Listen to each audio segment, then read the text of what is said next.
জানো ভয় কাকে বলে? ভয় মানে মাদারা একা দাঁড়িয়ে আছে আর হাজারো সিনবি কাঁপছে।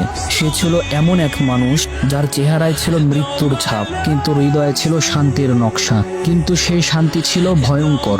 মাদারার চোখ শুধু একটা কথাই বলে, আমি যুদ্ধ করতে আসিনি, আমি শেষ করতে এসেছি যুদ্ধকে।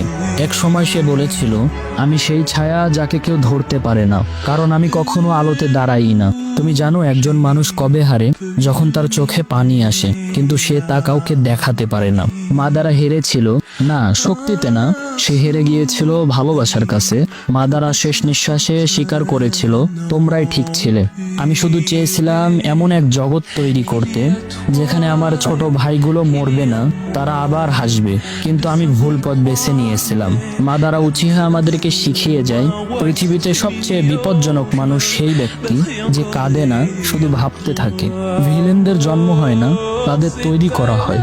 সবচেয়ে কঠোর চোখের পিছনেও এমন এক কষ্টদায়ক ইতিহাস থাকে যা কেউ কখনো জানেই না। সে